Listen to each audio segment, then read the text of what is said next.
Today at 1, we're live in the Ukrainian capital Kyiv as talks begin to try to end 5 days of war.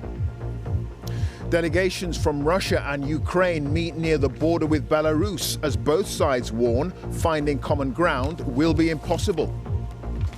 Despite the talks, the fighting continues as more Russian troops head for the front line. Ukraine's president says the next 24 hours will be crucial, and he's appealing to Brussels to allow his country to join the EU. We appeal to the European Union for the immediate accession of Ukraine under a new special procedure. Relief for the citizens of Kyiv as 4 days of curfew ends. Some venture out from underground shelters looking for food and supplies. But hundreds of thousands of Ukrainians are fleeing the country. We'll be in neighboring Slovakia, where 10,000 are arriving every day.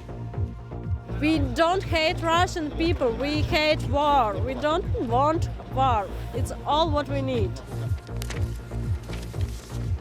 International sanctions bite as the Russian ruble crashes by 40% and interest rates more than double to 20%. And a special report on the RAF typhoons involved in NATO operations close to the Russian border. And stay with us on BBC News for continuing coverage and analysis from our team of correspondents in the UK and around the world.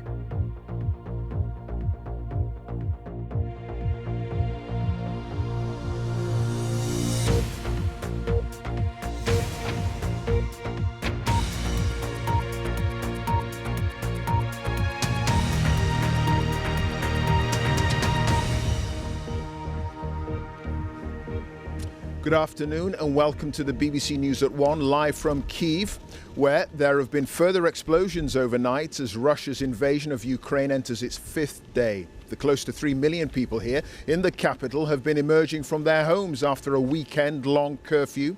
Meanwhile, negotiators from both sides in the conflict are holding talks near Ukraine's border with Belarus, but expectations of a ceasefire aren't high. Ahead of the meeting, Ukraine's President Zelensky urged Russian troops to lay down their weapons and called for his country's immediate membership of the European Union. Well, the areas in yellow here show the parts of Ukraine now under Russian control, with fighting highlighted in several key cities and regions. The United Nations says the conflict has forced more than 400,000 Ukrainians to flee their country. Our first report this afternoon is from our Kyiv correspondent, James Waterhouse.